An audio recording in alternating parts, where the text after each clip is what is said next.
Vamos a tocar algunos conceptos. Primeramente, vamos a definir lo que sería teoría cinética. Nos dice que explica el comportamiento y propiedades microscópicas. Nosotros cuando hablamos de la física tenemos las macroscópicas y tenemos las microscópicas. Las macroscópicas sería la física clásica, que es la que solemos aplicar más, que sería los estudios de masas. Y luego tenemos lo que sería la microscópica. Cuando hablamos de la microscópica se caracteriza por obtener las características por medio de estadística, debido a que no siempre tienen el mismo comportamiento, sino que se ve en promedio cuál es el más frecuente y se toma eso como una característica. Tenemos otro concepto, sería el de la materia. Entonces, esta materia está formada por moléculas. Estas moléculas pueden estar muy unidas, un poco dispersas y muy dispersas. Esto dependería del estado en el que se encuentre.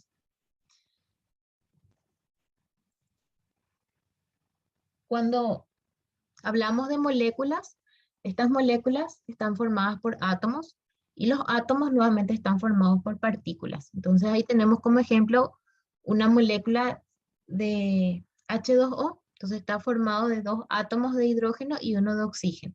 Entonces para relacionarnos un poquito con eso. Y en esta imagen tenemos lo que sería nuestro átomo. Entonces vemos ahí cuáles son los elementos. Tenemos el electrón, el protón y el neutrón. El electrón tiene una trayectoria trazada, bueno, se mantiene siempre en su órbita. ¿Y a qué se debe esto? Esto se debe a que tenemos una cierta fuerza de atracción que existe en el núcleo y entre estos electrones. Entonces, por eso es que siempre sigue la misma trayectoria y se mantiene en órbita. A modo de conocimiento, les dejé aquí los valores de las masas de los mismos. Entonces, vamos a hablar un poco de lo que serían los estados. En cada estado, una de las cosas que difiere es la unión molecular. Esta unión molecular va cambiando según la fuerza de atracción que exista entre ellos. Por ejemplo, cuando tenemos un estado sólido, estas moléculas se encuentran muy unidas. Se encuentran muy unidas porque las fuerzas de atracción interna son intensas. Perdón. Y debido a esto, es que las moléculas no se encuentran prácticamente en movimiento, sino que están como vibrando ahí, porque no pueden moverse, entonces intentan y están vibrando. Y a esto es a lo que nosotros le debemos que los sólidos tengan un volumen y una forma definida. Sin embargo, cuando hablamos de los líquidos, esta fuerza de atracción entre las moléculas es menor, disminuye. Entonces, esto ocasiona que las moléculas tengan una cierta libertad de movimiento. Entonces se encuentran ya en movimiento, ya no como en el estado sólido que estaban todos pegados y solamente vibraban, sino que sí ya tienen un mayor grado de libertad. Y por eso es que los líquidos no tienen una forma propia, pero sí tienen un volumen constante. Sin embargo, en los gases, la fuerza de atracción es tan pequeña que las moléculas tienen demasiada movilidad, demasiada libertad de movimiento, que esto hace que el mismo no tenga ni un volumen constante, ni tampoco una forma. Les coloqué esta gráfica, entonces para visualizar un poco esto. Entonces aquí tenemos un estado sólido, vemos que todas las moléculas se encuentran muy unidas, mientras que aquí en el líquido ya están un poco más dispersas y en el estado gaseoso está muy disperso. Entonces esto sería una gráfica que plasmaría eso que estuvimos definiendo. Vamos a ver un poco la influencia de la temperatura. Entonces es muy importante, antes de adentrarnos en eso, aclarar algo. Cuando aumenta el calor, no necesariamente implica que aumenta la temperatura. Por ejemplo, cuando tenemos un cambio de estado, aumenta el calor, pero la temperatura sigue siendo constante. Entonces, ese es un claro ejemplo de que el hecho de que aumente el calor no implica que siempre se esté presenciando un aumento de temperatura, porque normalmente la equivocación es relacionar eso. Sin embargo, son cosas diferentes. La temperatura en sí lo que hace es medir el cambio de energía que tenemos ahí, el del calor interno. Entonces, ve qué tan alborotadas están estas moléculas debido a esta energía. Entonces, eso sería la temperatura, no son lo mismo. Cuando nosotros tenemos un sistema y a este sistema le proporcionamos calor, entonces nosotros lo que estamos haciendo es aumentando esta energía cinética. Entonces, al aumentar esta energía, podemos llegar a lograr que estas moléculas venzan esa fuerza de atracción que tienen entre ellos, que acabamos de mencionar en la lámina anterior. Entonces, al romper esa fuerza de atracción, ¿qué es lo que pasa? Estas moléculas abandonan esas posiciones que tenían. Entonces, ahí es donde podríamos ver un cambio de estado. Sin embargo, si nosotros, o el sistema, mejor dicho, cede este calor, lo que ocurre sería lo inverso. Entonces, está cediendo energía y pierden esa capacidad de estar alborotados, se vuelven un poco más fijos, pierden un poco más de movilidad y la fuerza de atracción es mayor. Vamos a mirar un poco, nada más para poder diferenciar bien. Cuando hablamos, por ejemplo, de la vaporización, se suele usar el término evaporación y también ebullición, pero ¿cuál sería la diferencia entre ellos? Cuando hablamos de evaporación, vamos a suponer que tenemos una masa de agua. Entonces, en esta masa de agua, solamente una parte empieza a cambiar al estado gaseoso. Sin embargo, cuando hablamos de ebullición, toda esa masa realiza este acto. Entonces, esa sería la diferencia. En esta tabla que tenemos ahí al lado, vemos los valores de lo que sería el calor latente. Entonces, para poder conocer un poco eso, ¿verdad? Vamos a ver una gráfica donde explica un poco esto del calor latente y también vamos a ver un poquito del calor sensible. Ahí vamos a explicar porque es más práctico relacionarnos con estos conceptos mediante esa gráfica. Entonces, estas son algunas características nada más que se ven en la evaporación y en la ebullición. Bueno, en esta gráfica, entonces lo que vemos, ven que tiene una flechita. Entonces, el sentido de la flecha nos va a indicar qué es lo que ocurre, si se absorbe o se cede calor durante ese cambio de estado. Entonces aquí si va para la derecha, entonces absorbe calor y si va para la izquierda, entonces está cediendo. Entonces aquí, por ejemplo, del líquido a sólido, va para la izquierda, entonces él está cediendo.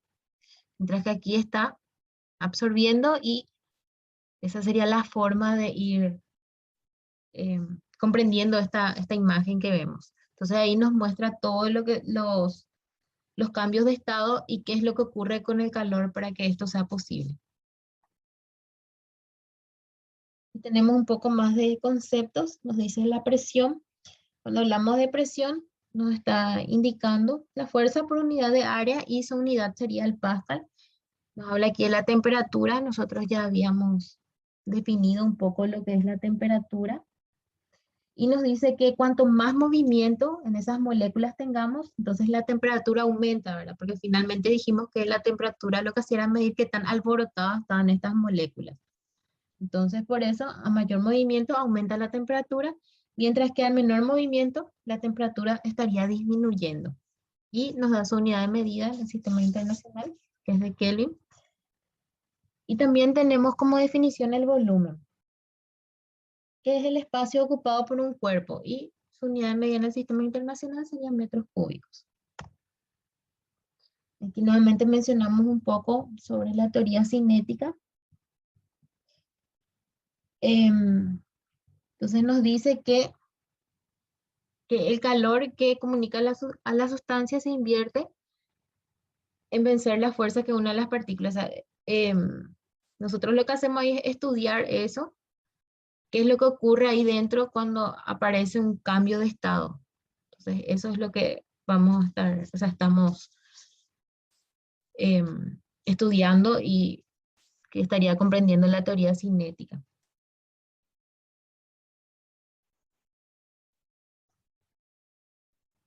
Bueno, esta sería la gráfica que les dije. Entonces, en esta gráfica tenemos el comportamiento de, vemos que aquí, por ejemplo, dice menos 20 grados. Entonces, aquí sube la temperatura hasta 0. Entonces, aquí tendríamos una etapa sensible y latente sería aquí. ¿Por qué aquí es latente? Porque en lo que sería en el latente, nosotros no tenemos cambio de temperatura. Que también dijimos que vemos cuando no tenemos cambio de temperatura, el cambio de estado. Un cambio de estado no ocurre en forma inmediata.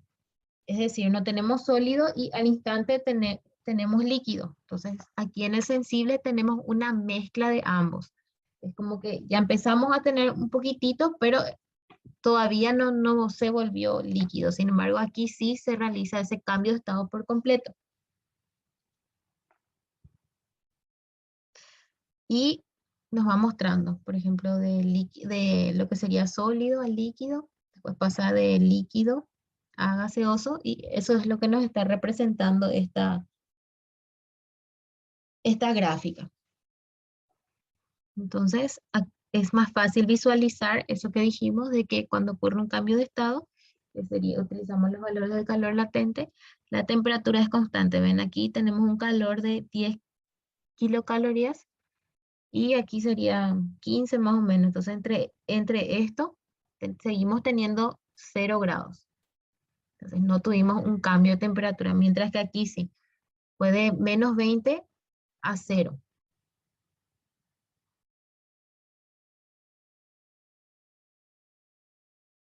Propiedades macroscópicas de un sólido están determinadas por la estructura a nivel molecular. Estos sólidos pueden clasificarse en cristalinos y en amorfos. Cuando hablamos de un sólido cristalino, nos da un inicio de que el sólido posee sus átomos, iones o moléculas acomodados en una estructura de manera ordenada. Es decir, que tienen una posición específica. Cuando hablamos de iones, estamos hablando de un átomo o varios que están cargados eléctricamente. Vamos a suponer que tenemos un átomo neutro. El mismo puede o aceptar o donar electrones. Dependiendo de esto, entonces se carga quedan cargadas en forma positiva o en forma negativa. Si queda cargado en forma positiva, estamos hablando de cationes, y en forma negativa de aniones.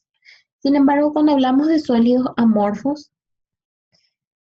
estos átomos, iones o moléculas que lo conforman se encuentran acomodados en la estructura en una forma desordenada, es decir, en forma aleatoria. Cuando usualmente se escucha el término cristalino, se quiere relacionar a los vidrios. Sin embargo, estos son amorfos. Vamos a suponer un caso de una ventana de vidrio. Cuando la misma se rompe, todos estos pedazos tienen una forma irregular. Esto se debe a que es un sólido amorfo. Una celda unitaria sería la unidad más pequeña. Entonces, esta unidad se va repitiendo y es así como se da origen al cristal entero. En esta primera imagen estamos viendo una celda unitaria. En la segunda tenemos una disposición de tal forma que se presenta una traslación a lo largo del eje Y, en la siguiente a lo largo del eje X Y por último, en el eje Z, donde tenemos ya en el eje X y también Z. Entonces formamos así este cristal.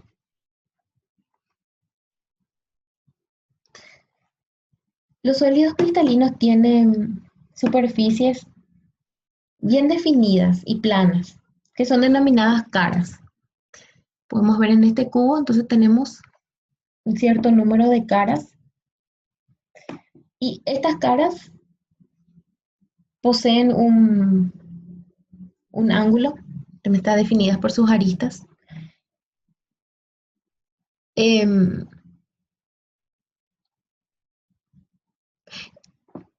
en estas caras se presentan agrupaciones ordenadas de los átomos. Por ejemplo, en los metales tenemos tres tipos de estructuras cristalinas. En las cerámicas tenemos una amplia variedad. En los vidrios, como habíamos dicho, presentan una característica de sólido amorfo. Y tenemos los polímeros.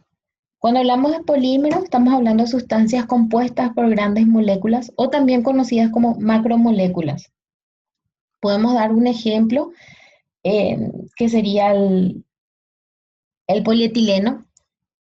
También son proteínas y también lo son los plásticos sintéticos que usualmente vemos. Estas son las estructuras posibles que podemos encontrar. Entonces, una celda unitaria viene dada por lo que sería sus aristas A, B, C, que serían su lado, su ancho, su alto, y también por los ángulos entre estas aristas, que serían alfa, beta y gamma, que están indicadas en este gráfico. Tenemos las aristas y los ángulos, gamma, beta y alfa.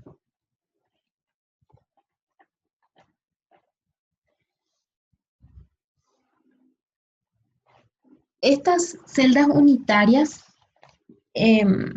a fines prácticos, son considerados que tienen en cada punto reticular un solo átomo. Sin embargo, esto no ocurre en todos los metales, sí en la mayoría, pero no en todos. También podemos tener el caso en que tenemos más átomos en un solo punto reticular. Llamamos punto reticular a los vértices de las caras. Entonces vamos a ver algunos tipos de celdas unitarias. Primeramente tenemos la celda primitiva, que es la que vemos en esta gráfica, donde nos indica que estos átomos se disponen solo en los vértices, que es como vemos. Hay un átomo por cada vértice. Luego tenemos F, donde están centradas en las caras. Sería este caso, donde tenemos nuestro paralelepípedo tiene sus caras y en cada cara, exactamente en el centro, se encuentra localizado el átomo. Entonces acá vemos, tenemos esta cara y el átomo se encuentra en el centro. Si solo se tienen un punto reticular en la base, sería la correspondiente a la C. En el caso F, teníamos este átomo en todas las caras. Sin embargo, en este otro caso, tenemos solamente en la base y en la parte de la tapa de nuestro paralelepípedo. Y por último, tenemos las celdas centradas en el cuerpo, que sería la I, donde el átomo se encuentra en el centro mismo del paralelepípedo, en su interior, además de en los vértices del mismo. Ahora vamos a ver las estructuras cristalinas en metales. Podemos ver estos tres tipos que serían cúbica centrada en el cuerpo, cúbica centrada en las caras y hexagonal compacta. La mayoría de los metales constan de estas tres estructuras, pero siempre hay excepciones donde podemos ver otros, pues solo el 90% presentan uno de estos tres tipos de estructura cristalina. Entonces vemos la cúbica centrada en el cuerpo, también conocida como BCC, nos indica que tenemos un átomo exactamente en el centro de nuestra figura, además de en los vértices. Mientras que en la cúbica centrada en las caras, que sería FCC, tenemos un átomo en cada cara. Entonces tomamos una cara, podemos tomar esta que está en el lado lateral, y vemos que en el centro mismo de esta cara tenemos un átomo, al igual que en los vértices. Y por último tenemos este caso. Vamos a estar haciendo ejercicios de aplicación para lo que sería cúbica centrada en el cuerpo y cúbica centrada en las caras en la siguiente clase. Deben completar el cuestionario referente a lo desarrollado ahora para poder eh, llevar los puntos asignados a esta tarea y no se olviden comentar el foro para que puedan llevar la asistencia correspondiente a esta clase. Esto sería todo por hoy, entonces hasta la siguiente semana.